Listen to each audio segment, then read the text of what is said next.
A'udzubillahi minasyaitonirrajim. Bismillahirrahmanirrahim. Assalamualaikum warahmatullahi taala wabarakatuh. Alhamdulillah wassalatu wassalamu ala sayyidina wa habibina Muhammadir Rasulillah wa ala alihi wa itratihi wa ashabihi wa man wala. Ustaz Ridwan tak payah buat apa-apa Ustaz Ridwan. Kalau nak buat syistau terus. Boleh seorang tolong ambilkan pen wakaf tu tak? Pen wakaf tu. Allah, hebat orang Mijun.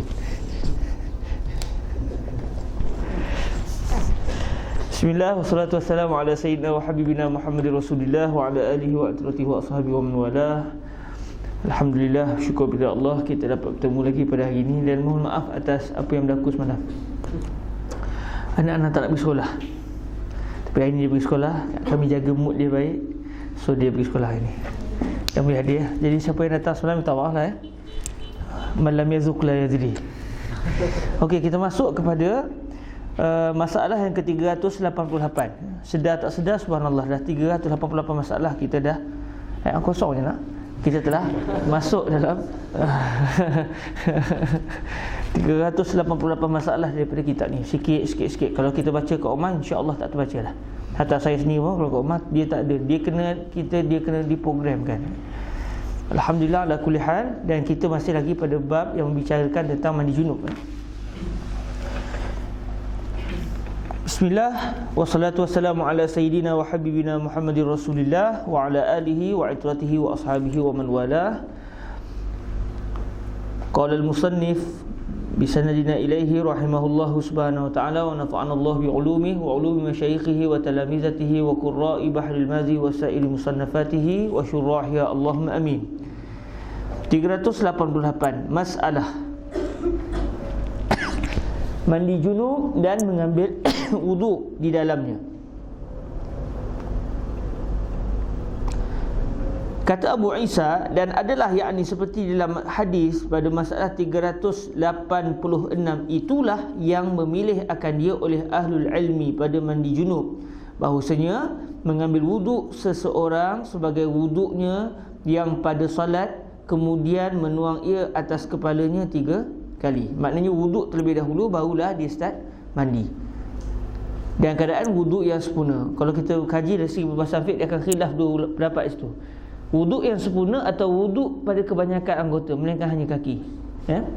Jadi dalam mazhab Imam Syafi'i yang dipilih adalah wuduk yang sempurna, dengan tidak menafikan bahawa Nabi juga pernah melakukan wuduk dan dibasuh kaki yang terakhir.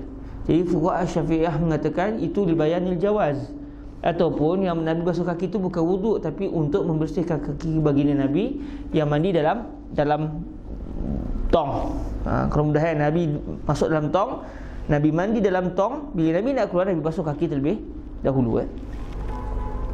Nabi keluar dan Nabi basuh kaki. Kita tak pernah mandi dalam tong kan? Kita buat sekali insya-Allah. Kita akan faham kisah ni. Cuma nak cerita tong tu lah kat mana. Okey. Kemudian meratakan air atas sekalian badannya, kemudian membasuh ia akan 2 tapak kakinya. Ini adalah pilihan sebahagian ulama. Dan bermula amal atas ini di sisi ahlul ilmi, dan kata mereka itu, jika menyelam orang yang mandi junub itu di dalam air serta rata air ke badannya, dan tiada ia mengambil wuduk, nescaya memadai akan dia, dan ialah perkataan Asy-Syafi'i. Sebab bila terangkat ada besar, terangkat sekali hadas kecil. Kata Nawawi, dan tiada yang mewajibkan wuduk di dalam mandi junub itu melainkan Daud Al-Zahiri, dan orang lain daripadanya berkata sekaliannya ialah sunat. Maka jikalau meratai ia akan air atas sekalian badannya dengan ketiadaan wuduk, nescaya sah mandinya. Mandi sah, dan dalam masa yang sama wuduk juga, hadas kecil juga terangkat secara automatik, walaupun dia tak niat untuk mengangkat hadas kecil. Dia niat hadas besar, mengangkat hadas besar, maka secara automatik terangkat juga hadas kecil. 389 masalah mandi junub tiada berwuduk, bolehkah sembahyang? Okey, soalan dan kita dah jawab alhamdulillah. Kata Imam Syafi'i di dalam Al-Um, Dan jikalau memulai seseorang maka mandi junub ia maka tiada ia mengambil air sembahyang dan menyempurna ia akan mandinya, nescaya memadai akan dia daripada wuduknya bagi sembahyang, dan bermula sucinya dengan mandi itu lebih banyak sucinya dengan wuduk dan seumpamanya. Sebab wuduk hanya ada anggota khusus, manakala mandi junub semua anggota, termasuk juga anggota wuduk. Dan dalam masa yang sama dia adalah untuk mengangkat hadas yang lebih besar daripada hadas kecil. Tapi dia khilaf juga sebenarnya dalam mazhab kita pun ada dua pendapat. Tapi pendapat yang muktabarnya itulah, terangkat sekali hadas kecil apabila terangkat hadas besar. Tetapi jaga-jaga dan ingat-ingat, adapun mandi junub yang boleh bawa sembahyang dengannya dengan tiada berhajat wuduk itu ialah mandi yang difardu takdirkan, tiada mandi yang fardu.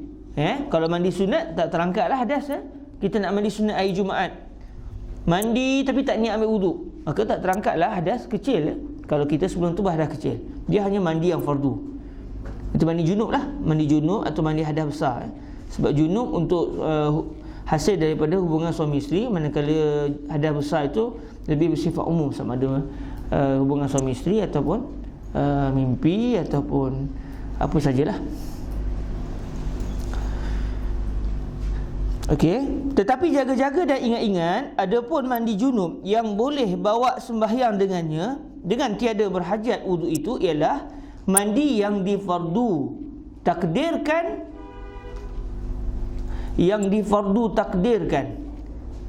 la'alla musannif maksudkan allazi, yang mana takdir sini iaitu dengan makna sekiranya ya, takdirkan. Qaddarna hazil masalah bi kaza kaza, lau qaddarna masalahnya. Yang di fardu tu kalau bisa bahasa Arab furida qaddara sama makna tu. Tapi mungkin juga kita boleh faham dengan maksud yang saya nyatakan tadi, iaitu mandi yang fardu saja boleh mengangkat hadas. Dalam masa yang sama, mandi itu sekira-kiranya takdirkan, kita kadarkan, tiada menyentuh kubul dan dubur, dan tiada perkara yang membatalkan wuduk di dalam mandinya. Maka jikalau ada berlaku perkara yang membatalkan wuduk di dalam masa mandinya, nescaya ta'yinlah mengambil wuduk kemudian daripada mandinya, kerana kata Imam Syafi'i dalam Al-Um, dan jikalau mengambil wuduk seseorang kemudian mandi hadas ia, maka sebelum sempurna mandinya berhadaslah ia, nescaya menyudah ia akan mandi sebagaimana ia mandi, dan mengambil wuduk ia kemudian daripadanya kerana sembahyang. Jadi kenapa kena ambil wuduk sekali lagi? Sebab dah terbatal wuduk. Namun di sini ada perincian dalam mazhab kita sendiri. Apabila seseorang itu mandi hadas besar, dan dia katakan dia berwuduk sebelum tu, tak ada masalah. Hatta dia tak berwuduk sekalipun tak ada masalah. Dia terus mandi hadas besar, tengah-tengahnya mandi hadas besar dia berhadas kecil, kemudian dia menyambung mandinya, maka sambungan yang seterusnya itu akan mengangkat hadas besar dan hadas kecil. Katakan satu orang mandi, dia mandi daripada bawah ke atas, dia basuh kaki tu. Dia start mandi, dia niat mandi junub tu, dia start dia basuh kaki. Dia basuh kaki, dia basuh betih, dia basuh dia punya lutut, basuh paha, tuk meletup. Okey, tuk meletup. Alamak, dia kata. Jadi dia tak apalah. Apa yang berlaku ketika itu? Hadas kakinya sudah terangkat, hadas besar kaki sudah hilang. Dalam masa yang sama, bila dia meletup, terhinggaplah hadas kecil pada kaki dia. Adapun baki badan belum lagi berhadas. Belum terangkat hadas besar dan belum juga terangkat hadas kecil. Jadi dia sambung mandi, disambung basuh perut dia, naik ke atas, habis mandi. Ketika itu apa yang berlaku? Ketika itu seluruh jasadnya sudah tiada lagi hadas besar. Dalam masa yang sama, hanya kaki saja yang berhadas kecil. Jadi muka sudah tiada hadas kecil, tangan sudah tiada hadas kecil, kepala sudah tiada hadas kecil. Jadi apa yang dia nak buat lepas tu? Nak sembahyang, nak buat macam mana? Dia kena berwuduk. Di mana? Di kaki saja. Tapi kalau dia nak start pada mula balik, tak masalah. Katakan dia beza-bezakan, dia basuh muka dulu, dia niat mandi junub, dia basuh muka dulu, tapi dia tak sentuh tangan, basuh muka kat shower tu. Okey, lepas tu basuh kaki pula, basuh kaki. Lepas selesai basuh kaki, dia terkentut. Alamak, dia kata terkentut. Dia terkentut, dia pun tak apalah, mandi terus. Dia sambung mandi. Dia sapulah, basuh kepala, basuh tangan dan sambung. Jadi ketika itu apa yang berlaku? Katakan kepada kepala dia pada awal tu langsung tak terkena air, maknanya tangan dan kepalanya sudah tiada lagi hadas kecil. Yang ada hanya apa? Hanya muka dan kaki. Jadi nak wuduk macam mana? Kena ikut tertib. Antara muka dengan kaki, mana mula dulu? Muka dulu. Lepas basuh muka, patutnya lepas basuh muka basuh tangan. Tapi masalah tangannya sudah tidak ada hadas kecil. Patutnya lepas tangan basuh kepala. Kepala pun dah tak ada hadas kecil. Jadi lepas basuh muka, terus basuh kaki, terus boleh semayang. Okey, dengan niat untuk mengangkat hadas kecil lah. Itu dia punya perincian-perincian yang disentuh di dalam kitab-kitab fiqah.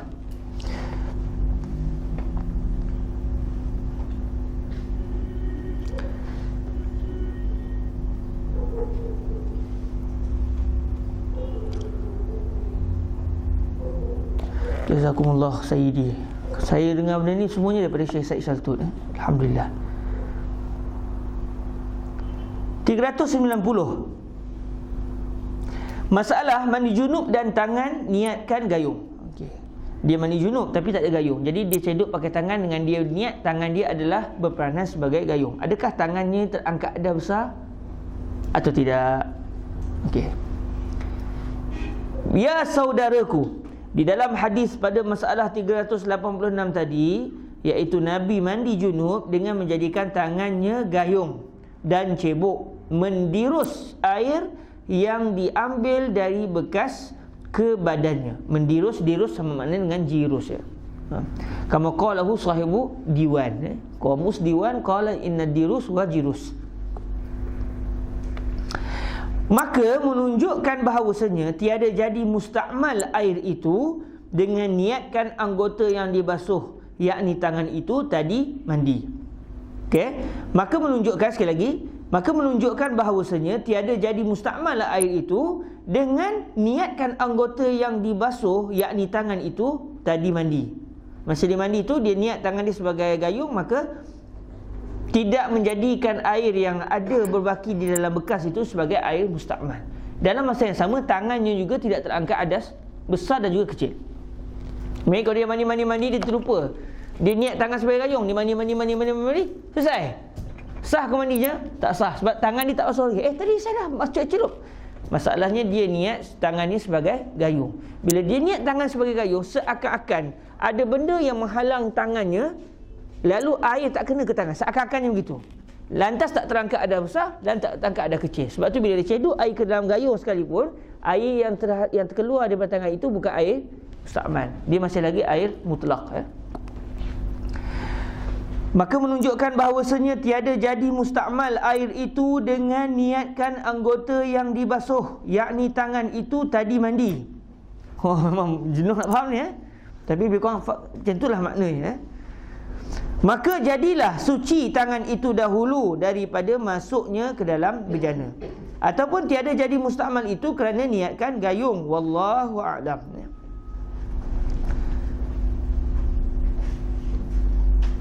Ialah semestinya kalau tangan dia bernajis, air pula kurang berdokulah, dia main celup begitu, selesailah bekas dekat mandi junub tak sah.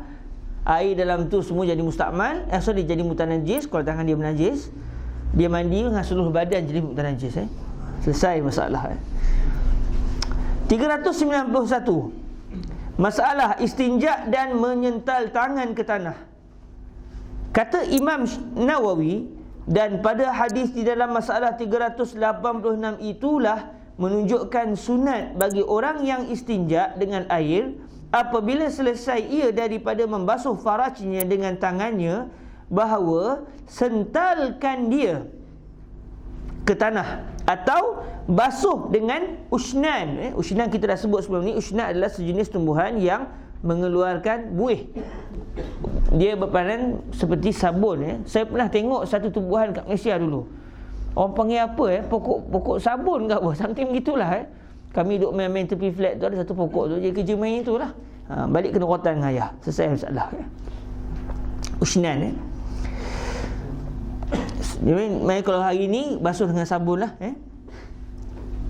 bahawa sentalkan dia ke tanah atau basuh dengan usnan atau ganyahkan ke dinding supaya hilang dengan sebabnya akan bau kotor dan barang yang diluati. Maksudnya barang yang tidak disukai lah, itu bau yang tidak elak itu. Kerana Nabi tadi kemudian daripada ia membasuh parasnya, menyental ia akan tangannya ke tanah. Ini caralah yang mudah untuk menghilangkan bau yang berbaki di tangan. Bukan sebab air najis masih ada. Maksudnya dia dah basuh bersih, tapi bau masih melekat dalam keadaan air najis dah tak ada di tangan. Maka ketika itu tangan dia sudah dianggap sebagai tangan yang bersih, suci. Bau ya karim, tengok dah tak ada dah. Jadi bau tu yang masih melekat. Jadi caranya sama ada dibasuh dengan sabun kalau dah ini, atau sental ke tanah. Jadi kalau kita tengok orang dulu ada dia punya tandas tu, kadang-kadang dia punya lantai tu agak kesat, agak kasar. Jadi kita sental tu sedap sikit lah. Kalau hari ni sental ke mozaik tu tak ada apa. Boleh melicinkan mozaik lah. Pun begitu, Rasulullah SAW menyental tangan baginda ke tanah untuk mengajar kita. Bukan kerana pada tangan baginda itu ada bau yang tidak enak. Sebab tidak ada istilah tidak enak pada baginda Rasul. Bahkan seluruh bahan yang keluar daripada jasad baginda Rasul itu tidak dianggap najis di sisi kebanyakan para ulama. Dulu Syekh Ali Jumaah pernah timbulkan air kencing Nabi itu tidak najis. Satu musim. Padahal benda tu maknanya benda yang sabit dalam kitab-kitab. Tapi dah masalah berhadapan dengan masyarakat yang kadang-kadang suka menjadikan satu benda itu sebagai isu melebihi dari segi ilmu. 392, masalah mandi junub tiada tertib. Maknanya tak ada anggota mesti basuh mula-mula. Dia mana-mana anggota tak ada masalah. Nak start dengan telinga dulu, ahlan wa sahlan. Nak start lepas tu dengan hidung, okey, tak apa. Tapi letihlah sikit kan. Kata Syafi'i, dan jikalau memulai seseorang daripada kakinya pada mandi junub sebelum basuh kepadanya, atau dicerai-ceraikannya basuhnya, maka membasuh ia daripada anggota sedikit, kemudian sekejap lagi basuh pula sedikit, nescaya memadai akan dia. Dan bukannya mandi junub ini seperti mengambil wuduk yang menyebut akan dia oleh Allah Azza wa Jalla, maka memulai setengahnya dahulu daripada setengahnya, yakni bertertib pada anggotanya. Sekali lagi, dan bukannya mandi junub ini seperti mengambil wuduk yang menyebut akan dia oleh Allah Azza wa Jalla, maka dimulai setengahnya dahulu daripada setengahnya, yakni bertertib pada anggotanya. Kalau kita lihat dalam Al-Quranul Karim, Allah Ta'ala sebut secara tertib. Ya ayyuhallazina amanu idza kumtum ila salati faghsilu wujuhakum wa aydiyakum ilal marafiqi wamsahu bi ru'usikum wa arjulakum ilal ka'bain. Maknanya ada anggotanya. Tapi dalam mandi junub tak jumpa lagi ayat tu. Dan tak ada pun ayat yang menyatakan ya ayyuhallazina amanu idza kumtum ila salah wa usibtum bil janabah fa alaikum an taghsilu awwalan uzunakum summa a'yunakum summa yadakum summa rijlakum summa ayya syai'in turidun. Tak ada lagi setengah tu ya. Jadi maknanya tidak ada anggota khusus ya. 393, masalah mandi junub dan menyental celah jari. Kata Syafi'i, dan maulah mencelah-celahi dengan tangannya oleh orang yang mandi atau mengambil wuduk akan segala jari kakinya, hingga yakin ia akan air telah sampai kepada antara segala anak jari, dan tiada memadai akan dia melainkan yakin akan air telah sampai akan antara keduanya, maka memadalah akan dia yang demikian itu, dan jika tiada mencelah-celahi ia sekalipun. Jadi sana ada isu at-takhlil bainal asabi'. Adakah wajib taklil bainal asabi' asna al-wudu' wa asna al-ghusl? La yajib indana asy-Syafi'iyah. Dalam masa yang sama, yang wajib memastikan air sampai ke sini dengan apa cara sekalipun. Dia buka shower dia gitu, pastikan dia okey, kalau dia rajin lah maka sampai. Tapi ada kalau hajat yang boleh senang-senang sungguh tak ada masalah, ambil air selesai masalah. Tapi kalau dia malas aku, dia akan pastikan air sampai. Okey, sampai. Buang masa sikit lah kan? Tapi yang penting benda tu tidaklah tidaklah wajib untuk dia takhlil. Pun begitu kena pastikan air sampai ke celah-celah jari. Antara masalah yang timbul di kalangan masyarakat kita adalah dia nak sampai ke yakin tu sampai kita tengok dia tak boleh yakin. Sampai tak lagi. Oh, belum. Buat apa tu? Pastikan air sampai ke celah jari. Yang kita tengok dia gosok banyak kali dah, tak sampai lagi, kok ada celah-celah. Dia jadi was-was. Di sana ada beza di antara kita kena pastikan air itu sampai secara yakin dengan orang was-was. Orang was-was ni dia tak yakin diri dia sebenarnya. Dia semayang, dia ambil wudu, Allahu Akbar, tak niat lagi. Allahu Akbar, tak niat lagi. Elok-elok imam rukuk, Allahu Akbar, dapat. Selalunya begitu. Dia melawan perasaan dia kan, terlepas rakaat. Jaranglah orang yang was-was sampai akhir dia was-was. Dia hanya akan was-was sebelum imam rukuk. Imam rukuknya hilang was-was dalam satu, insya-Allah. Cuma masalah apa wudu apa semua, dia selalu akan was-was juga. Ada sahabat saya tu, dia ambil wudu, dia buka air. Sampai gini. Memanglah kita kena pastikan air sampai ke dalam jari ni, dalam kuku ni, kalau kuku kita panjang lah. Tapi masalah ni kita tengok dia, ni dah was-was. Jadi orang was-was, dia hendaklah melawan was-wasnya dengan contoh, celah jari sampai tak? Dia air lalu sampai. Hati kata tak sampai, mengarut. Ada tak sampai? Sampailah. Dia kena lawan perasaan dia supaya dia sampailah Allah Subhanahu Wa Taala menghilangkan penyakit was-wasnya. Selalunya orang was-was ni sebab dia tak mengaji. Sebab dia tidak mengaji secara baik. Atau dia mengaji tapi dia tak faham apa yang dia mengaji. Elok tak ada was-was, jadi was-was. Ada satu orang tu, sahabat, ingat lagi, ada sahabat adik medik tu. Dia dah kahwin. Tak sebut nama lah. Dia dah kahwin. Dia kahwin. Tapi masalah ni dia timpu was-was teruk sangat. Dia nak sebut pisang kat isteri dia pun tak berani. Kalau contoh isteri kata, apa tu bang? Dia beli pisang tu, tak ikat pisang. Dia kata kenapa? Dia kata takut dia tu talak Ustaz. Apa kaitan pisang dengan jatuh talak? Aneh kan? Tapi inilah realiti yang anda hadapi. Anda sampai kadang-kadang, ya Allah budak ni. Dia akan telefon soalan sama tu, dia akan tanya sampai berpuluh-puluh kali. Anda kata apa kaitan pisang dengan talak? Dia kata sebab pisang itu terdiri daripada dua kalimah, iaitu pi dan juga sang. Pi, dia orang Kelantan. Tapi dia kata pi tu dalam bahasa Kedah. Dia faham juga lah bahasa Kedah. Pi tu ya, pi lah, beramboi hang.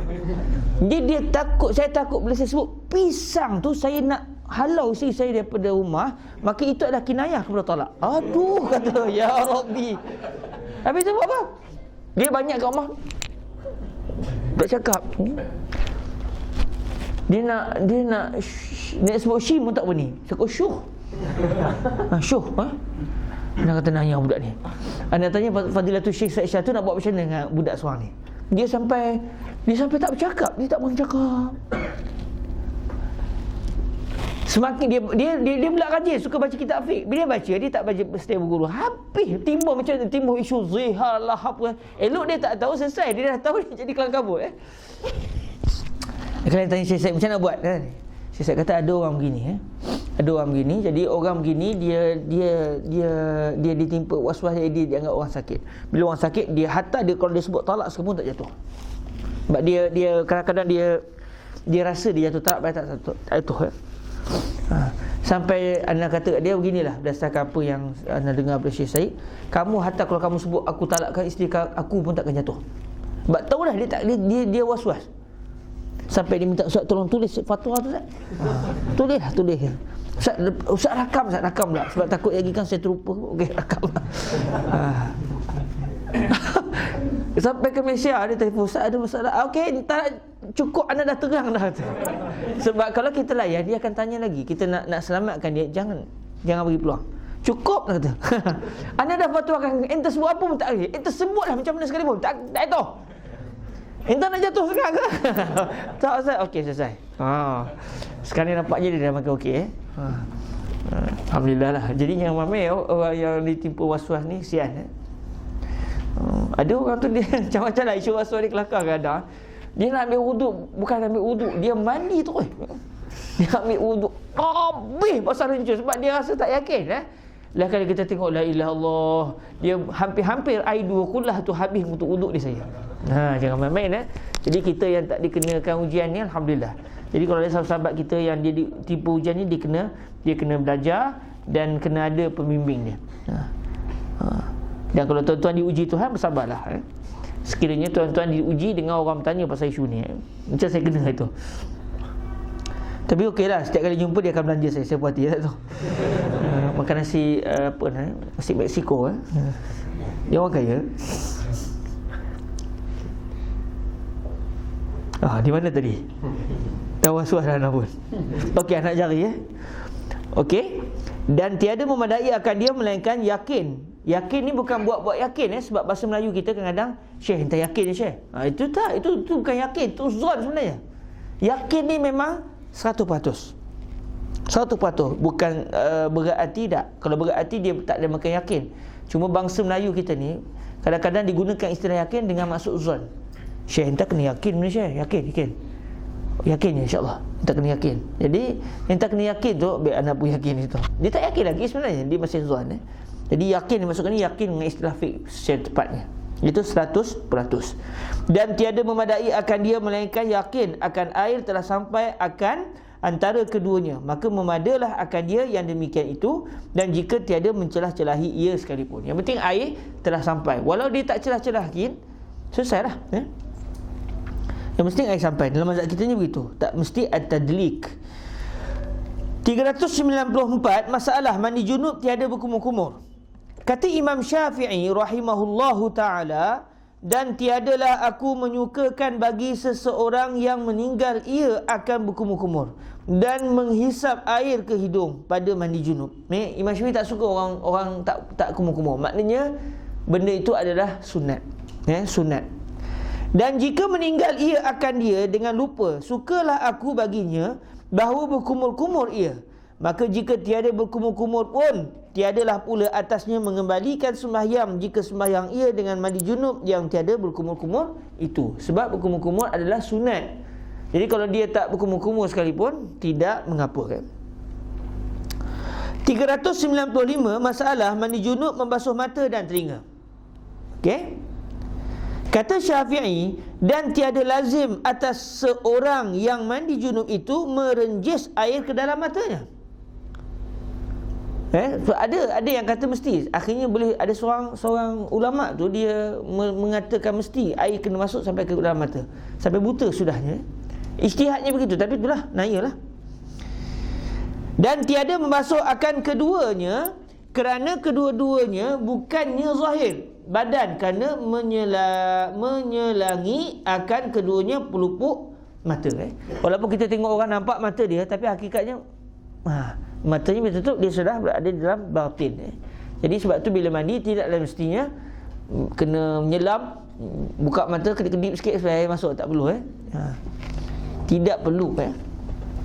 Kata Syafi'i, dan wajib atasnya membasuh luar dan dalam dua telinganya, kerana kedua-duanya zahir badan, dan membasuhkan rata-rata pada barang yang zahir daripada cuping telinga, dan tiada lazim atasnya memasukkan air ke dalam lubang daripadanya. Baik, para hadirin rahmati Allah, di mana zahir telinga dia, di mana batin telinga? Dia khilaf juga ulama sebenarnya. Ada dua pendapat yang terbalik. Tapi pendapat yang muktabarnya di mana zahir telinga, mana dalam telinga, mana luar telinga. Zahir wa batin. Yang ni zahir ke batin? Ni batin telinga. Ni dinamakan sebagai batin telinga. Manakala ini pula, ini dipanggil zahir telinga. Ini istilah. Jadi kalau terjemah bahasa Melayu, kita anggap inilah zahir, inilah batin. Tapi istilah Arabnya begitu. Ini batin, ini adalah zahir. Kata Syekh Said Syartut hafizahullah, seakan-akan manusia itu dilahirnya begini asalnya. Jadi ini zahir, ini batin, kemudian terbuka gitu. Baik. Dalam telinga ni wajib tak air masuk? Wajib. Sebab dalam telinga ini termasuk dalam makna zahir. Tapi tengok dalam teks di sini, dia sebut dan tiada lazim atasnya memasukkan air ke dalam lubang daripadanya. Disebut begitu. Wallahu alam, kalau di sana ada pendapat lain, tapi pendapat muktamad dalam mazhab Imam Asy-Syafi'i wajib masukkan air ke dalam telinga. Maksud dia bukanlah kita ambil air rasa Syekh mandi junub. Bukan, maksud dia masa kita mandi tu kita basahkan tangan dan kita masukkan ke dalam lubang telinga. Begitu ya, kita memastikan basah itu sampai ke bahagian zahir. Sebab sini dia anggap zahir lagi. Bila kita tengok kawan kita tu, kita boleh nampak telinga dia dengan apa-apa yang dalam telinga dia. Tapi batin dalam telinga yang dalam lagi, lubang yang dalam-dalam sangat tu, itu tak wajib. Mereka tak mesti kena sampai tuang air supaya masuk. Itu dah masuk dalam batin, batin telinga. Tapi telinga ini masih dianggap luar bahagian zahir, bahagian yang kita tengok, yang tangan kita boleh sampai, itu masih dianggap sebagai zahir. Dan di sini menunjukkan bahawa ketika seseorang itu berpuasa, kalau dia memasukkan kata embat kan ke dalam telinga dia, tidaklah batal puasa dia. Sebab itu masih dianggap zahir. Tapi kalau dia tonyoh sungguh-sungguh, tonyoh sampai ke dalam, kalau masuk ke telinga orang tengok dah tak nampak dah lubang tu, maka batal puasa dia. Dia kata saya bukan makan pun memang tak makan, tapi antara perkara yang membatalkan puasa adalah memasukkan sesuatu ke dalam rongga. Jadi ini memang rongga dah, tapi rongga yang zahir tak diiktibar lagi. Macam hidung tadi kita masukkan air ke dalam hidung ketika berpuasa tidak membatalkan puasa. Tapi kalau kita sedut sampai terasa air naik ke kepala tu, itu barulah batal puasa. Jadi wallahu alam di sini sama ada, dan tiada lazim atasnya memasukkan air ke dalam lubang daripada, maksud di sini lubang yang dalam sungguh, atau di sana ada dua pendapat dalam mazhab Imam Asy-Syafi'i, wallahu alam. Tapi saya nyatakan pendapat yang standard dalam mazhab Imam Syafi'i menyatakan mesti kita memasukkan air ke dalam telinga. Kalau tidak sah mandi junub kita. Adakah ada khilaf? Wallahu alam, saya tak tahu. 396, masalah mandi junub dan wudu ada sedia. Dia dah ada wudu, dia pun duduk, tertidur, akhirnya dia berjunub, dia berhadas besar. Macam mana tu? Boleh ke seseorang itu dalam keadaan dia berhadas besar tapi dia tak ada hadas kecil? Contoh macam yang saya bawa tadi, satu orang yang tidur duduk, kemudian dia bermimpi sampai dia berhadas besar. Jadi ketika itu apa yang berlaku? Dia masih berwuduk, dia tidak ditimpa hadas kecil. Isunya dia ditimpa hadas besar. Dia nak buat apa dengan wuduk dia? Tak boleh buat apa juga sebenarnya, melainkan hanya saya masih berwuduk. Okey, selesai.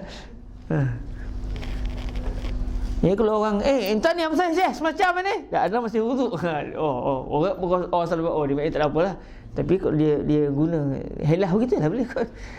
Okey, masalah mandi junub dan wuduk ada sedia. Ya saudaraku, seorang yang ada wuduknya tiba-tiba keluar mani dengan tiada jima', sebab kalau berjima' dia berlaku persentuhan kulit, maka batallah wuduknya.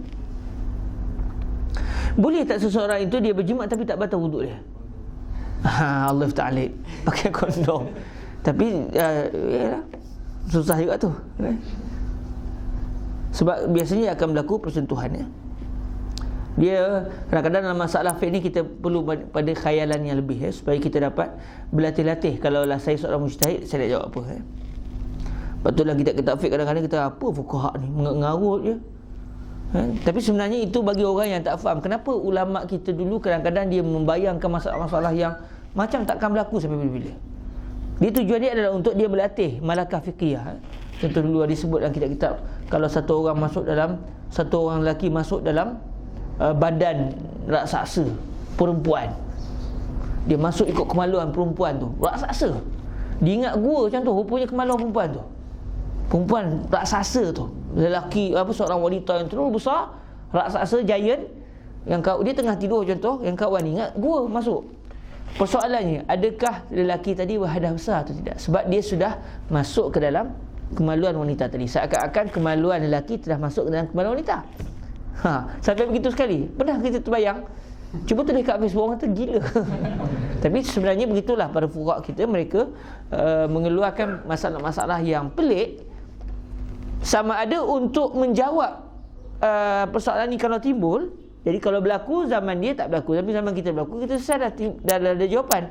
Atau kalau sampai sudah tak berlaku sekalipun, ia adalah untuk melatih malakah fiqhiyah.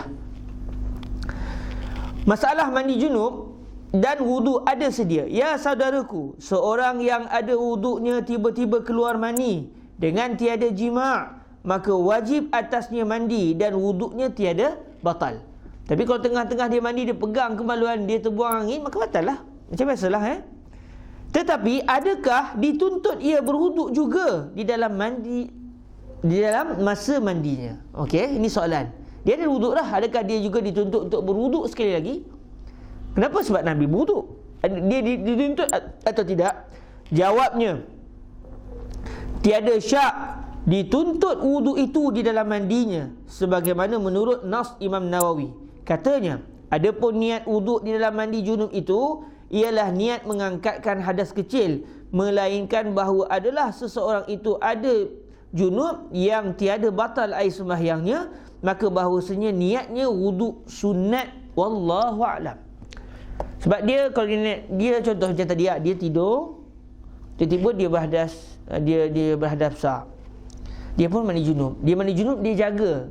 Dia tak terbuang angin, dia tak pegang kemaluan, dia tak qada hajat, jadi wuduknya masih ada. Jadi adakah dia dituntut untuk wuduk sekali lagi? Disebut di sini memang dituntut sekali lagi, untuk menurut apa yang dilakukan oleh baginda Rasul sallallahu alaihi wasallam. Baik, dia nak ni apa? Saja aku mengangkat hadas kecil. Hadas kecil apa? Dia tidak berhadas kecil. Jadi ketika itu dia berniat, saja aku berwuduk wuduk sunat. Saja aku berwuduk dengan wuduk sunat sebab dia masih ada wuduk.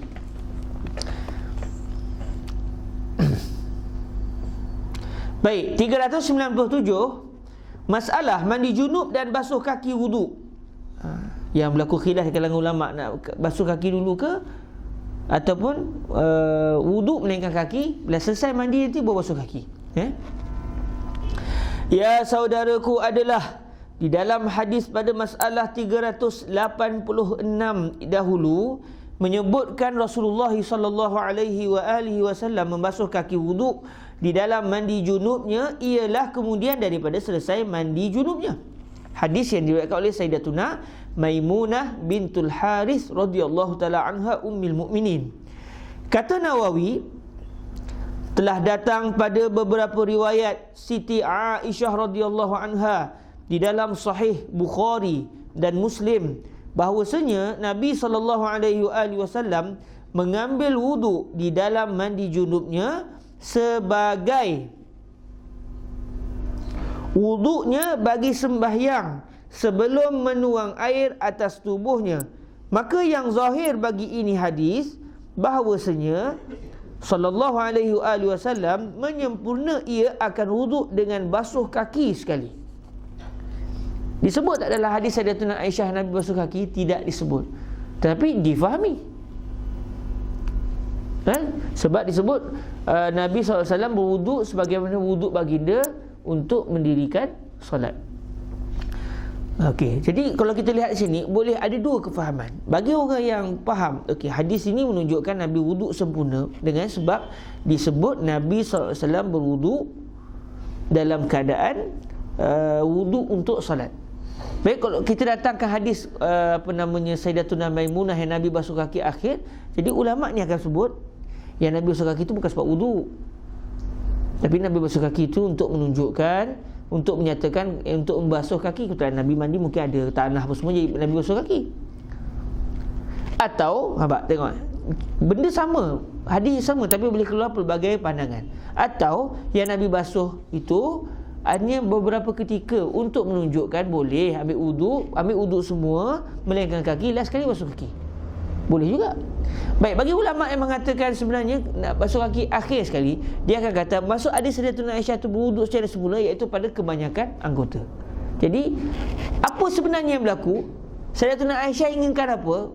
Semua sekalika atau tidak? Ataupun hanya kebanyakan anggota? Kaki basuh kemudian tidak diketahui secara tepat.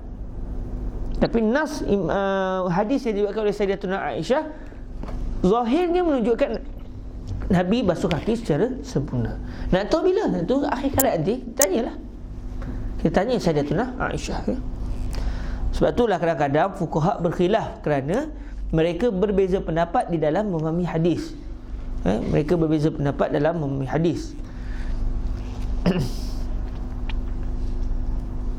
Kata Nawawi, telah datang beberapa riwayat Siti Aisyah radhiyallahu anha dalam Sahih Bukhari dan Muslim bahawasanya Nabi SAW mengambil wuduk di dalam mandi junubnya sebagai wuduknya bagi sembahyang sebelum menuang air atas tubuhnya.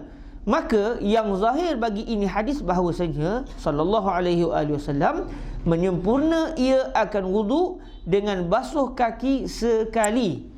Sekali kaki itu dibasuh setelah basuh muka, tangan dan juga kepala. Dan telah datang pada kebanyakan riwayat Maimunah, iaitu Sayyidatuna Maimunah bintul Haris Ummul Mukminin radhiyallahu taala anha, mengambil wuduk Nabi kemudian menuang air ke atas tubuhnya, kemudian berubah jauh sedikit daripada mandinya, maka membasuh ia akan kakinya, sebagai di dalam hadis masalah 386. Maka tasrih perbuatan Nabi itu mentakhirkan basuh kaki berdasarkan hadis riwayat Sayyidatuna Maimunah. Dan bagi Imam Syafi'i radhiyallahu anhu ada dua qaul, ada dua qaul. Yang asahnya lagi yang terpilih dan yang lebih masyhurnya bahawa seseorang itu menyempurna ia akan wuduknya dengan basuh kaki langsung. Bukan dilambatkan basuh kaki, sebenarnya wuduk secara sempurna kemudian baru start mandi. Dan qaul yang kedua bahawasanya seseorang yang mandi mentakhirkan basuh dua kaki, maka memadukan dan menyatukan hadis riwayat Aisyah dan Maimunah itu. Maknanya bagi ulama pendapat yang kedua ni, bagi pendapat yang kedua dia akan kata sebenarnya tak ada percanggahan antara hadis Sayyidatuna Aisyah dengan hadis Sayyidatuna Maimunah. Kerana hadis Sayyidatuna Aisyah adalah sifat ringkas.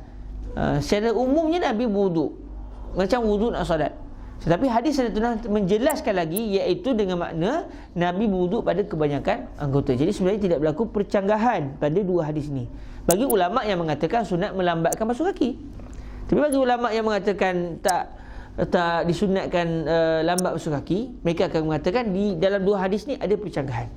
Kerana hadis Sayyidatuna Aisyah menunjukkan wuduk secara sempurna termasuk basuh kaki, manakala hadis Sayyidatuna Maimunah menunjukkan kaki dibasuh lambat. Jadi bagaimana cara untuk memesrakan dua hadis yang bercanggah secara zahir ni? Maka ada yang kata Nabi basuh kaki lambat tu untuk menyatakan boleh, tak ada masalah wuduk dengan kita lambatkan basuh kaki. Dan antara kemungkinan lagi, Nabi basuh kaki tu bukan kerana Nabi wuduk, tapi kerana untuk membasuh kaki. Itu saja. Manakala wuduk telah disempurnakan sebelumnya. Kata Nawawi, maka atas qaul yang dhaif ditakwilkan segala riwayat Aisyah dan kebanyakan riwayat Maimunah atas bahawasanya dikehendaki dengan wuduk sembahyang yang kebanyakannya, iaitu kebanyakan wuduk. Maksud dia maksud hadis Sayyidatuna Aisyah Nabi wuduk dengan wuduk yang sempurna, iaitu pada kebanyakan anggota wuduk, melainkan tapak, melainkan kaki. Dan ialah barang yang lain daripada dua kaki, sebagaimana telah menerangkan dia oleh Sayyidatuna Maimunah di dalam riwayat Al-Bukhari. Maka inilah riwayat yang sharih, sebab hadis Sayyidatuna Maimunah jelas-jelas menyatakan Nabi basuh kaki lambat. Cuma tak dinyatakan pula Nabi basuh kaki itu atas dasar Nabi menyambung wuduk. Cuma dinyatakan Nabi basuh kaki lepas tu. Cuma basuh kaki sebab apa? Yang itulah yang menjadi pertikaian di kalangan para ulama. Maka inilah riwayat yang sharih, iaitu riwayat Sayyidatuna Maimunah. Dan riwayat itu tanggung takwil, maka dihimpunkan antara keduanya dengan barang yang telah kami sebutkan dia. Sebagaimana yang saya sebut tadi lah, di sana ada pelbagai pandangan dalam memesrakan dua hadis yang bercanggah ini. Dan ada pun atas yang masyhur lagi sahih, iaitu pendapat yang mengatakan disempurnakan wuduk secara sempurna termasuk basuh kaki. Selesai wuduk secara sempurna barulah kita start mandi. Okey.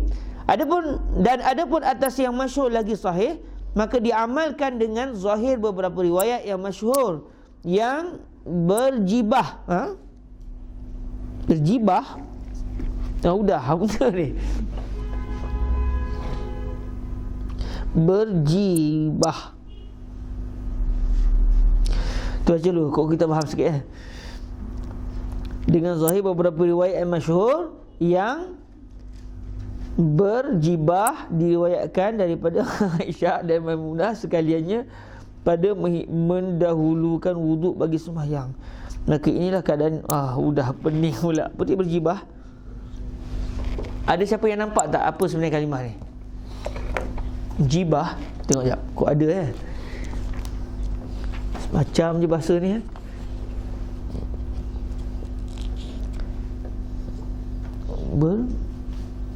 berapa kali?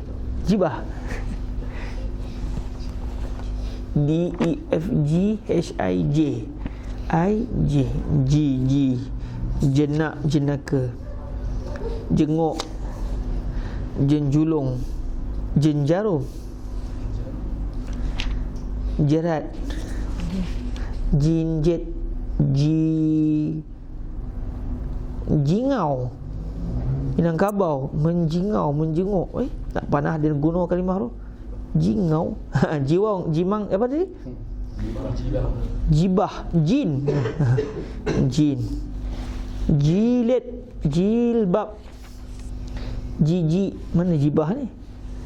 Jerumus, jerung. Ada jelangkung tak ada? Jerungkau, jerungan, jibah, jet,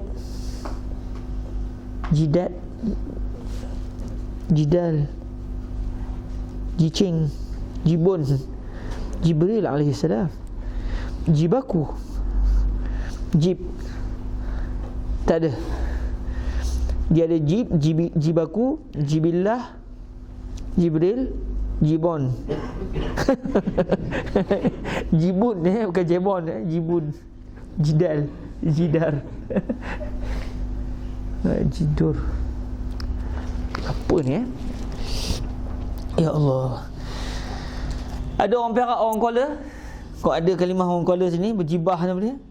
Dan ada pun atas yang masyhur lagi sahih, maka diamalkan dengan zahir beberapa riwayat yang masyhur yang berjibah diriwayatkan daripada Aisyah dan Maimunah sekaliannya pada mendahulukan wuduk bagi sembahyang. Maka inilah keadaan ghalib dan adat yang makruf bagi sallallahu alaihi wasallam.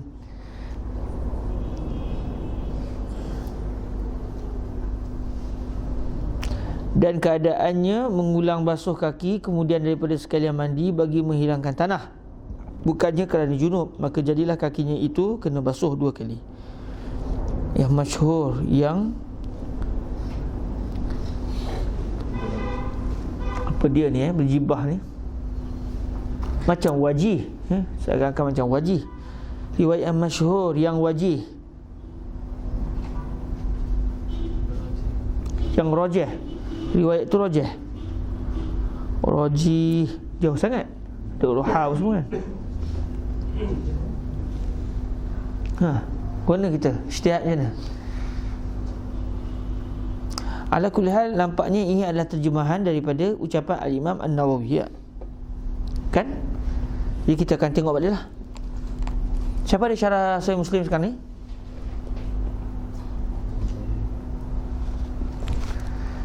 Ala kulli hal, kita akan cubalah kalau anda sempat nak cek balik. Kok nampak kan apakah maksud asal kalimah ni. Itu pun sekiranya Syekh Idris menterjemahkan kalimah. Kalau Syekh Idris mendatangkan kalimah daripada beliau sendiri, tak tahulah benda ni. Ala kulli hal, dinyatakan sini, dan ada pun atas yang masyhur lagi sahih, maka diamalkan dengan zahir beberapa riwayat. Yang pendapat yang mengatakan seseorang yang mandi junub itu hendaklah berwuduk secara sempurna termasuk basuh kaki, bukan melambatkan basuh kaki. Ianya berpadukan dengan beberapa riwayat yang masyhur perhujahkan dengan hadis Sayyidatuna Aisyah contohnya. Dan ada pun atas yang masyhur, iaitu pendapat yang masyhur yang mengatakan tidak perlu dilambatkan basuh kaki, lagi sahih.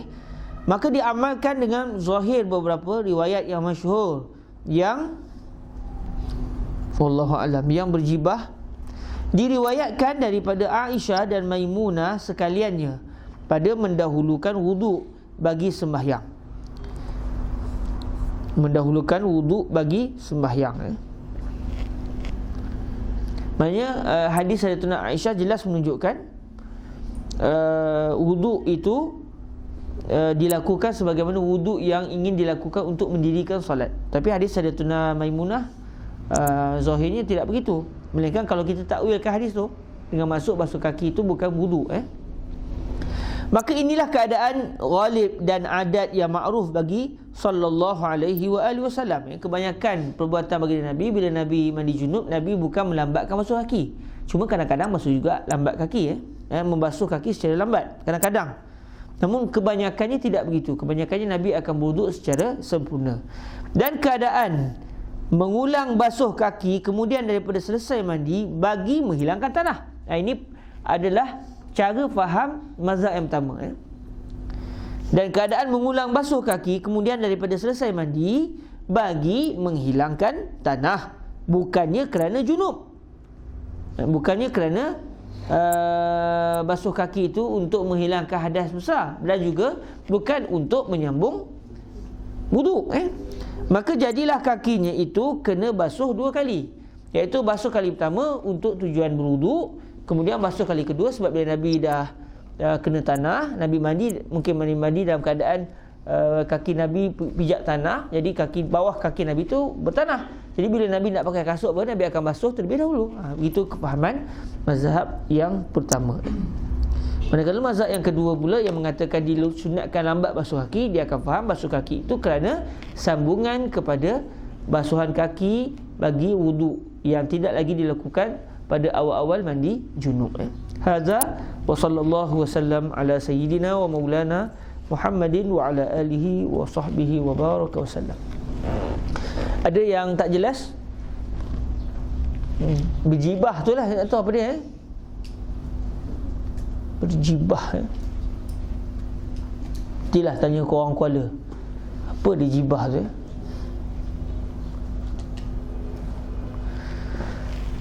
Alhamdulillah kita baca, korang kita tahu kalimah tu tak? Sama ada mungkin bahasa, dialek, atau mungkin sebab berlaku kesilapan dalam menulis. Masa type tu kadang-kadang tertulis silap, tak dapat dipastikan lah. Anak kuliah kita akan cek balik semula biiznillah subhanahu wa ta'ala, insyaAllah. Baik, rasanya tak ada sebarang soalan ni? Kalau dia mandi junub, tapi dia tak bersetubuh ataupun keluar air mandi pun, okey, dia maksudnya dia punya wuduk tu teragat dari kecil. Soalan sekali lagi. Dia mandi junub, tapi dia tidak bersetubuh dan juga tidak keluar mani. Jadi macam mana dia boleh mandi junub? Saja maksud sunat kalau mandi masa hari Jumaat kan. Okey. Kira dia buat benda tu. Maknanya dia bukan mandi junub. Okey. Dia bukan mandi junub. Ada satu keadaan dia tidak bersetubuh, dia tak keluar mani, tapi dia kena mandi wajib. Bila tu? Masuk Islam, okey, masuk Islam sekiranya dia sebelum tu dia ditimpa junub lah. Masa dia masuk Islam tu, sebelum dia masuk Islam tu dia pernah berjunub. Okey, itu satu. Tapi hakikat dia mandi tu bukan sebab dia masuk Islam. Hakikatnya kerana dia pernah ditimpa junub. Sebab ni orang yang tu disunatkan dia dua benda lah, mandi junub dan juga mandi masuk Islam. Jadi kalau sebelum masuk Islam dia tak pernah datangi junub, kebetulan dia sepanjang hidup dia tak pernah keluar mani dan tak pernah dia melakukan hubungan dengan mana-mana wanita, maka dia disunatkan untuk mandi. Disunatkan, tidak diwajibkan. Tapi kalau sebelum tu dia pernah berhadas besar, dia masih lagi menanggung hadas besar, maka dia wajib mandi junub setelah dia masuk agama Islam. Bila keadaan satu orang yang mati, okey, tapi dia bukan mandi junub, dia bukan mandi wajib. Memanglah wajib mandi, tapi dia tidak namakan sebagai mandi wajib. Iaitu ketika wanita yang telah selesai haid, dia wajib mandi. Baik, soalan akhir balik. Kita balik ke soalan akhir. Satu orang dia mandi sunat, dia bukan mandi junub. Dia tak ada junub tapi mandi junub saja, tak ada apa-apa lah. Dia mandi sunat dalam masa yang sama. Seterusnya, soalan apa tadi? Lepas dia mandi sunat, dia maksudnya dia punya maksudnya dia kira sebagai wudu. okey. Adakah seseorang yang mandi sunat itu dalam keadaan dia tidak berwuduk? Dia mandi tu dalam keadaan dia badah kecil, dia mandi sunat. Adakah mandi sunat itu mengangkat hadas kecil? Itu soalan dia kan? Jawapannya tidak. Jawapannya tidak. Melainkan sewaktu dia mandi sunat tu, dia berwuduk. Maksud dia sebelum mandi tu dia berwuduk terlebih dahulu.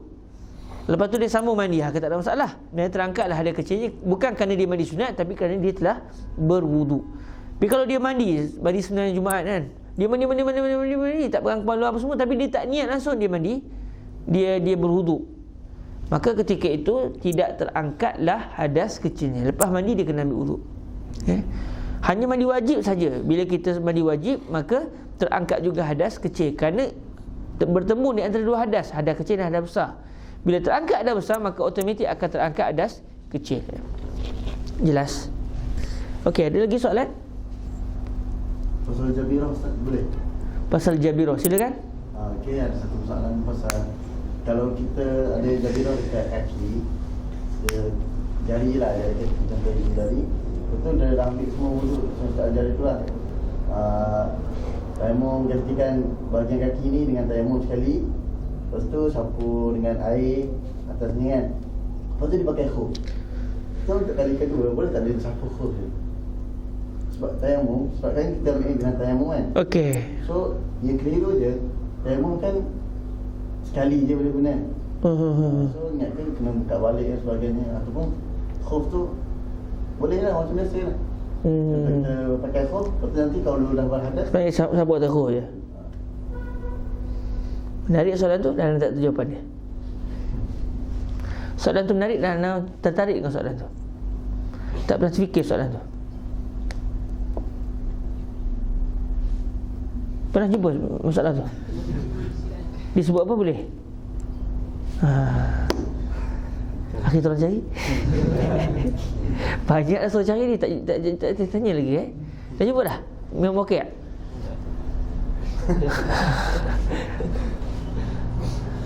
Ala kuliah anda postpone, anda tak tahu jawapan dia. Kena soalan jawab juga. Anda tak tahu, tak jawab kan? Anda tak tahu? Kalau anda jadi seorang mujtahid, kalau anda jadi seorang mujtahid, tapi anda tak jadi mujtahid, so tak tahu. Okey, alhamdulillah anda cuba tengok nanti masalah tu macam mana. Kalau jumpa jawapan nanti, ataupun kalau kita pakat-pakat tengok dalam kitab fiqh, siapa yang jumpa jawapannya maklumkan. Soalannya, satu orang yang dia tu memakai jabirah di kaki. Dia pakai jabirah di kaki. Jadi dengan syarat-syarat yang telah ditetapkan sebelumnya, dia pun pakai langkah nak wuduk, lepas tu dia jabirah. Okey. Jadi lepas dia selesai pakai jabirah, dia terus pakai khuf ke atas kaki dia yang berjabirah itu. Kakinya bersimen tu dia pakai khuf pula. Soalannya, pada sembahyang yang seterusnya, kalau ikut-ikutnya, dia kena tayamum lagi. Dia kena tayamum lagi untuk kaki dia tu. Dia kena tayamum lagi untuk kakinya. Dia kena bertayamum sekali lagi untuk kakinya. Walaupun wuduknya tak batal lagi. Katakan lepas sembahyang Zuhur, dia sembahyang, wuduk tak batal. Masuk sembahyang Asar, dia nak buat macam mana? Dia kena bertayamum. Kena basuh muka ke? Tak perlu. Sebab dia kena bertayamum untuk kaki dia juga. Untuk kaki dia yang tak sempurna tu. Dia kena bertayamum untuk kakinya sahaja. Itu kalau tak batal wuduk lah, maka tak timbullah isu khuf tu. Soalannya, sekiranya batal pula wuduknya. Bila batal wuduk, dia nak sembahyang Asar, dia kena buat macam mana? Patutnya dia kena berwuduk macam biasa, basuh tangan, sapu kepala, kaki patutnya dia kena bertayamum. Betul tak? Dalam masa yang sama, dia juga kena membasuh bahagian yang tak sakit. Kalau kaki semua bersimen, tak ada masalah lah, dia pakai khuf, tak ada bendanya. Tapi masalahnya, katakan hanya ibu jari saja yang sakit, akhirnya ibu jari dibalut, manakala bahagian kaki yang lain tidak dibalut. Tetapi masalahnya dia telah pakai khuf. Jadi adakah dia perlu buka khuf? Khuf tu tak boleh dipakai. Dia boleh pakailah, tapi masalahnya dia tidak ada istilah sapuan ke atas khuf bagi orang yang berjabirah, atau dia boleh juga sapu atas khuf. Maknanya ketika itu dia boleh sapu saja atas khuf dan dia kena juga bertayamum untuk bahagian kaki. Adakah begitu keadaannya atau ada cara yang lain? Yang itu yang saya tak tahu. Soalan yang baik daripada orang yang baik. Dia akan dijawab insya-Allah dengan baik biiznillah. Tapi sekarang saya tak tahu jawapannya. Kalau pakai khuf tu dengan tayamum tu boleh tak?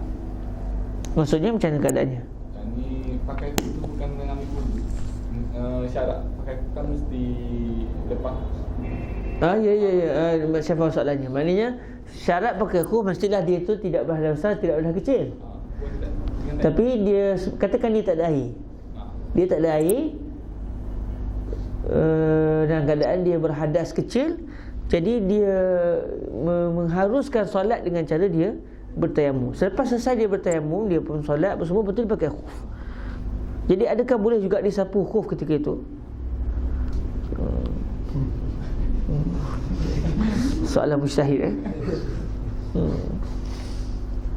sapu khuf saya nak jawab sikit ni. Selepas taharah yang sempurna kan syarat dia. Syaratnya begitu. Kalau ikut zahirnya begitu. Maksudnya dia bertayamum itu tidak sempurna, dia punya ni. Tidak sempurna. Tapi adakah maknanya bila dia sapu khuf, maknanya dia dah ada air macam tu. Betul tak? Bila dia nak sapu khuf, maknanya sapu khuf bukan sapu dengan debu, sapu dengan air. Maknanya dah ada air. Bila dah ada air, apabila seseorang yang dia berhadas kecil atau berhadas besar, kemudian dia bertayamum untuk mengharukan solat. Katakan dia sembahyang zuhur, dia bertayamum. Dia pun sembahyang zuhur. Lepas tu dia pakai khuf, katakan dia, kita cuba-cuba bayang ni, kita pakai khuf. Lepas tu masuk asar, air ada. Dia nak ambil wuduk dan sapu khuf lah. Masalahnya bila ada air, dia kena berwuduk secara sempurna. Sebab tadi dia sebenarnya masih lagi berhadas. Cuma dia hanya diizinkan oleh syarak untuk solat dalam keadaan berhadas setelah dia dibantu oleh tayamum. Dia tak berlaku juga sapu angkat tahu sebenarnya. Kalau kira-kira je lah, tidak akan berlaku juga sapu angkat atas khuf. Kerana nak sapu atas khuf, dia kena sapu dengan air. Bila sapu dengan air, maknanya ada air. Bila ada air, dia sebelum ni dia masih lagi berhadas. Dia masih lagi berhadas. Cuma dia dibenarkan solat sebelum ni kerana tak ada air. Dan dia telah menggantikan air dengan tayamum. Jadi secara zahirnya tak akan berlaku apa yang kita sangkakan itu. Kerana mau tak mau dia kena ni juga. Katakan air sikit je ada. Ada air dah tapi sikit je. So macam mana? Boleh tak macam tu? Air sikit je. Dia dalam keadaan sebelum ni bertayamum, tapi air sikit. Dia pakai khuf. Tapi khuf dia tak itibarlah hukum sebenarnya. Sebab ada air. Nak buat macam mana? Ketika air sikit saja, dia pun wuduk cukup, dia basuh muka, basuh tangan, sapu kepala, habis air. Sudah, guna cara. Boleh tak lepas tu nak buat macam mana? Mau tak boleh kena tayamum. Dia kena tayamum pula selepas tu. Maksudnya dia akan sampai sudah dia tak akan berlaku secara zahir lah. Tak akan berlaku isu sapuan ke atas khuf dalam keadaan dia tidak berwuduk. Anda nampaknya gitulah. Alhamdulillah kita cek balik lah kalau di sana ada penyelesaian yang disebut oleh fuqaha. Okay? Alhamdulillah majlis ni sebenarnya membantu kita untuk menjadi seorang yang faqih. Alhamdulillah. Dan walaupun saya taklah hebat sangat, bukan hebat pun, tapi dengan soalan-soalan tu dia mencabar mereka intelektual yang ada pada kita semua. Jadi masing-masing mikir macam mana jawapannya, dan kita semua belagak jadi mujtahid. Berlatih-latih balik. Bukan belagak tu jadi mutakabir, tidak. Belagak-lagak tu macam berlatih-latih. Okey. Alhamdulillah, ala kuliah kita cuba tengok balik soalan-soalan itu. Dan kalaulah baiknya kalau ada satu orang yang dia salin semua soalan-soalan yang tak dapat dijawab, ada satu orang yang dia akan peringatkan. Di sana ada satu soalan yang tak dijawab lagi dan dia akan diselesaikan. Elok tak kalau ada satu orang yang kerja dia menulis soalan je yang tidak terjawab? Jadi kita akan tanya lepas ni bismillah. Allahumma salli afdala salatin ala as'adi makhluqatika sayyidina Muhammadin wa ala wa sahbihi wa sallim adada ma'lumatika wa midada kalimatika kullama dhakaraka adh-dhakiruna wa ghafala an dhikrihil ghafilun. Allahumma salli afdala salatin ala as'adi makhluqatika sayyidina Muhammadin wa ala wa sahbihi wa sallim adada ma'lumatika wa midada kalimatika kullama kadzakiruna wa ghafala an dhikrihil ghafilun. Allahumma salli afdala salatin ala as'adi makhluqatika sayyidina Muhammadin wa ala wa sahbihi wa sallim adada ma'lumatika كلماتك ومداد كلماتك كلما ذكرك الذاكرون وغفل عن ذكره الغافلون اللهم اجعلنا من عبادك الصالحين وارزقنا فهم النبيين وحفظ المرسلين وإلهام الملائكة المقربين واجعلنا من عبادك الصالحين الذين يدخلون الجنة بلا سابقة عذاب ولا حساب بشفاعة الحبيب الوحيد سيدنا ومولانا محمد صلى الله عليه وآله وسلم ربنا آتنا في الدنيا حسنة وفي الآخرة حسنة وقنا عذاب النار وصلى الله على سيدنا ومولانا محمد وعلى آله وصحبه وبارك وسلم والحمد لله رب العالمين تقبل الله منكم